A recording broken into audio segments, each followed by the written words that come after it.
క్రీస్తు ప్రభునందు ప్రియ సహోదరి సహోదరులారా, మనం ఈరోజు మన భారతదేశంలోని కేరళ రాష్ట్రంలో వెలక్నూరు అనేటటువంటి గ్రామంలో జరిగినటువంటి దివ్య సత్ప్రసాద అద్భుతం గురించి తెలుసుకోవడానికి ఇక్కడ ఉన్నాం.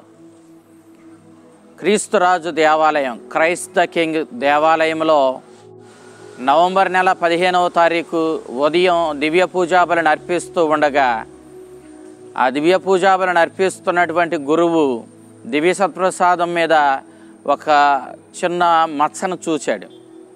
తరువాత దివ్య పూజాబలిని కొనసాగిస్తూ ఉండగా నల్లగా మచ్చగా కనపడినటువంటి ఆ మచ్చ కాస్త యేసుక్రీస్తుని యొక్క దివ్య ముఖముగా అది మార్పు చెంది ఆయన ముఖము దివ్య సత్ప్రసాదంలో చాలా స్పష్టంగా చూడగలిగేలా అది ప్రదర్శితం అవ్వడం జరిగింది. ఇక్కడ కన్నూరు పట్టణానికి దగ్గరలో ఉన్నటువంటి ఈ వెలక్నూరు అనేటటువంటి ఈ గ్రామంలో క్రైస్ట్ ద కింగ్ విచారణ దేవాలయంలో జరిగినటువంటి ఈ అద్భుతం గూర్చి మనము కొన్ని ఆసక్తికరమైనటువంటి విషయాలను ఆలకిద్దాం. మీ అందరికీ ఈ దేవాలయాన్ని చూపించడానికి, ఈ అద్భుతం గురించి తెలియచేయడానికి ఈ చిన్న వీడియో చేయడం జరిగింది. ఈ పుణ్యక్షేత్రం కేరళ రాష్ట్రంలో కన్నూరు పట్టణానికి దగ్గరలో ఉన్నటువంటి వెలక్నూరు అనేటటువంటి గ్రామంలో ఏర్పడింది. కన్నూరు పట్టణం నుంచి తలిపరంబు అనేటటువంటి పట్టణము ఒక 20 కిలోమీటర్ల దూరం ఉంటుంది. తలిపరంబు నుంచి వెలక్నూరుకు ఒక 22-23 కిలోమీటర్ల దూరం ఉంటుంది. అనగా కన్నూరు పట్టణం నుండి ఇక్కడికి 43-45 కిలోమీటర్ల దూరంలో ఈ యొక్క వెలక్నూరు అనేటటువంటి గ్రామము ఉంది.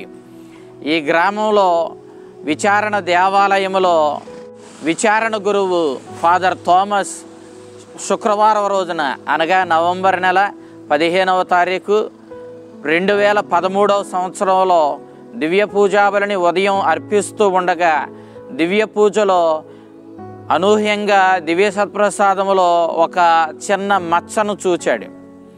ఇది అతనికి ఆశ్చర్యాన్ని కలిగించింది. దివ్య పూజ కొనసాగుతూ ఉండగా ఆ మచ్చ కాస్త పెరిగి పెద్దదై యేసుక్రీస్తుని యొక్క దివ్య ముఖముగా అది ప్రదర్శితమయ్యింది. ఇప్పటికీ కూడా యేసుక్రీస్తుని యొక్క దివ్య ముఖాన్ని దివ్య సత్ప్రసాదంలో మనం చాలా స్పష్టంగా చూడగలుగుతాం. ఈ అద్భుతం జరిగి 12 సంవత్సరాలు అయ్యాయి. ఈ 12 సంవత్సరాలలో క్రీస్తుని శరీరంగా మారిన ఆ గోధుమ అప్పము ఏ విధమైనటువంటి మార్పు లేకుండా అది స్వచ్ఛంగా స్పష్టంగా మనమందరం చూడగలిగే రీతిలో అది కనిపించడం మనం చూస్తూ ఉన్నాం. ఈ యొక్క అద్భుతాన్ని చూడడానికి చుట్టుప్రక్కల ప్రాంతాల నుంచి అనేక మంది ఈ దేవాలయానికి రావడం, పవిత్రమైన ప్రార్థనలు చేయడం, దివ్య సత్ప్రసాద ప్రభువుని ఆ ప్రభు యొక్క ముఖాన్ని తిలకించి ఆరాధించి అనేక మేలులు అద్భుతాలు ఇక్కడ పొందడం జరుగుతూ ఉంది. ఈ 12 సంవత్సరాల ఈ గడువులో మొట్టమొదటిగా ఈ అద్భుతం జరిగిన తరువాత ఈ దివ్య సత్ప్రసాదాన్ని వారి యొక్క పీఠాధిపతుల యొక్క నివాసానికి తీసుకుని వెళ్ళారు.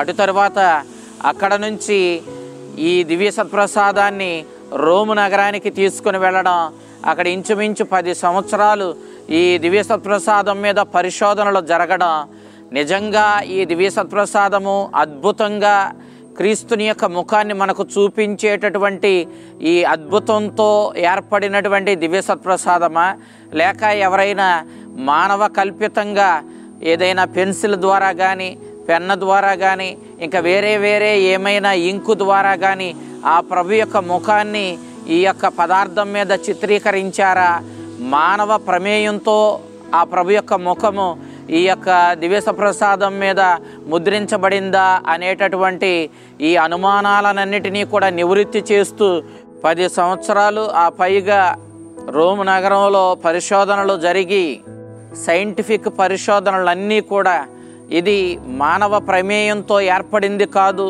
ఇది అద్భుతమేనని చెప్పి అధికారికంగా ప్రకటించిన తర్వాత ఇదే సంవత్సరం మన భారతదేశానికి, నేపాల్ దేశానికి 2 దేశాలకు నున్షియోగా మనకు సేవలు అందిస్తున్నటువంటి ఆర్చ్ బిషప్ గారు లియోపోల్దో జెరెల్లి ఈ యొక్క పవిత్రమైనటువంటి 12 సంవత్సరాలుగా ఏమాత్రం చెక్కు చెదరనటువంటి క్రీస్తుని యొక్క, మన రక్షకుడైన క్రీస్తుని యొక్క దివ్య ముఖాన్ని ప్రదర్శిస్తూ అద్భుతంగా మన మధ్య ఉన్నటువంటి ఈ పవిత్రమైన దివ్య సత్ప్రసాదాన్ని గొప్ప ఊరేగింపుగా తీసుకుని వచ్చి అధికారికంగా తల్లి శ్రీ సభ తరపున ఇది అద్భుతమని ప్రకటిస్తూ ఆయన ఆ ప్రభువుని ఈ దేవాలయంలో ప్రతిష్ఠించారు.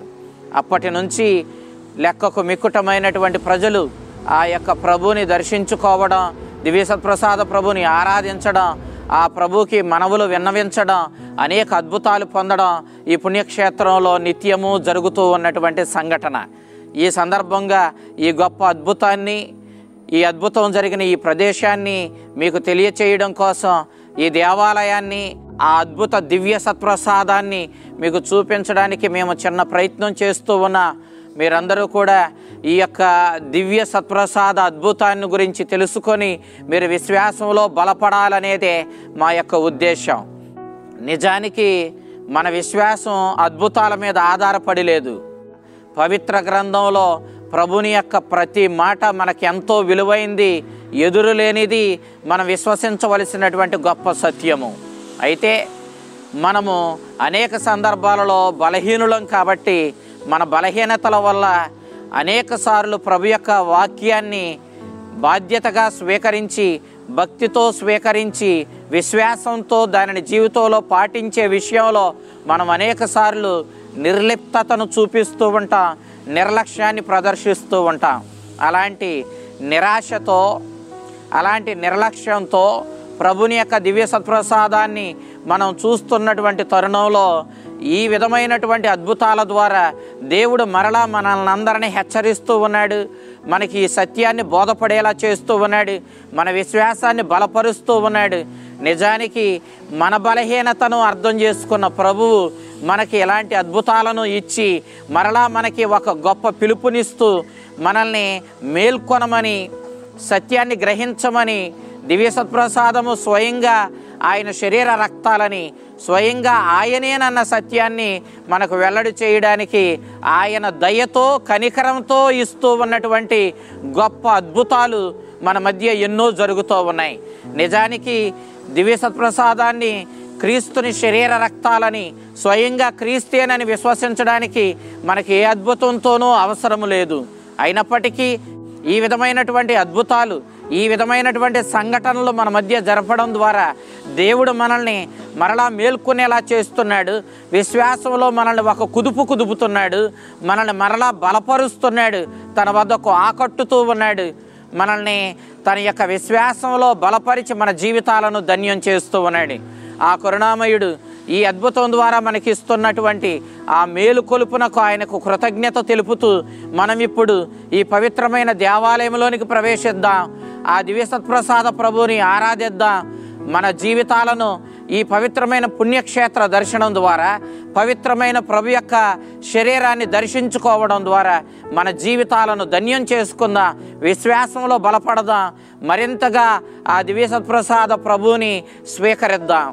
మన ప్రతి గ్రామంలోనూ, మన విచారణల్లోనూ, మన దేవాలయాల్లో జరిగే ప్రతి దివ్య పూజలో ఈ అద్భుతం జరుగుతూనే ఉంది. స్వయంగా మామూలు గోధుమ ద్రాక్ష రసాల ద్వారా ఎప్పుడైతే గురువు దివ్య పూజలో ఆశీర్వదిస్తున్నాడో, క్రీస్తే స్వయంగా మనలోనికి వస్తూ ఉన్నాడు, ఆయన శరీర రక్తాలు మనం భుజించేలా చేస్తూ ఉన్నాడు. ఈ సత్యాన్ని మరింతగా మనము తెలుసుకొని, మరింతగా విశ్వసించి, మరింతగా మనం ఆ ప్రభువుని భుజించి మన జీవితాలను ధన్యం చేసుకుందాం. ఆ కరుణామయుడు మిమ్మందరినీ బలపరిచి, పవిత్రపరచి, తన విశ్వాసంలో దృఢపరిచి మిమ్మందరినీ కాచి కాపాడునుగాక. ఆమెన్. ఇప్పుడు మనము ఆ పవిత్రమైన ఆ దేవాలయానికి, ఆ దేవాలయ ప్రాంగణానికి దర్శనానికి వెళదాం. ఆ దివ్య సత్ప్రసాద ప్రభుని స్వయంగా మన కళ్ళతో దర్శించుకొని కృతజ్ఞతలు తెలిపి ఆ ప్రభుని ఆరాధిద్దాం. మన జీవితాలను మనం విశ్వాసంలో బలపరుచుకొని ధన్యం చేసుకుందాం. రండి, దేవాలయానికి వెళదాం.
దేవుని బిడ్డలారా, ఇప్పటివరకు మనం మాట్లాడినటువంటి ఆ యొక్క దేవాలయము, ఆ పవిత్రమైన దివ్య సత్ప్రసాదము, మనం ఇక్కడ ప్రత్యక్షంగా చూస్తూ ఉన్న ఆ దివ్య సత్ప్రసాద ప్రభువు స్వయంగా తన యొక్క దివ్య ముఖాన్ని ఈ దివ్య సత్ప్రసాదంలో ప్రదర్శిస్తూ మనల్ని అందరినీ తిలకిస్తూ ఉన్నాడు, మనల్ని అందరినీ దర్శిస్తూ ఉన్నాడు, మనల్ని అందరినీ ఆశీర్వదిస్తూ ఉన్నాడు. ఈ విచారణ దేవాలయం పూర్వం ఆదివారం ఒక 40 నుండి 60 మంది భక్తులు మాత్రమే పాల్గొనే దేవాలయంగా ఉండేది. కానీ ఈనాడు ప్రతిరోజు 3 దివ్య పూజాబలులు, ఆదివారం 7 దివ్య పూజాబలులు అర్పించేటటువంటి మరి అశేషమైన జనము ఆ దివ్య పూజల్లో పాల్గొనేటటువంటి గొప్ప దేవాలయంగా, విచారణగా ఇది రూపుదిద్దుకుంది. దీనికి అంతటికీ కూడా ప్రభు కరుణతో ప్రసాదించినటువంటి ఈ దివ్య ముఖ దర్శనం ద్వారానే. ఆ చల్లని ప్రభు ఈ దివ్య దర్శనం ద్వారా మన విశ్వాసాన్ని బలపరిచి, ఇక్కడ చుట్టుప్రక్కల ఉన్నటువంటి ప్రజలందరి విశ్వాసాన్ని బలపరిచిన ఆ ప్రభువు మన విశ్వాసాన్ని కూడా బలపరిచి మనల్ని కాచి కాపాడునుగాక. ఆమేన్.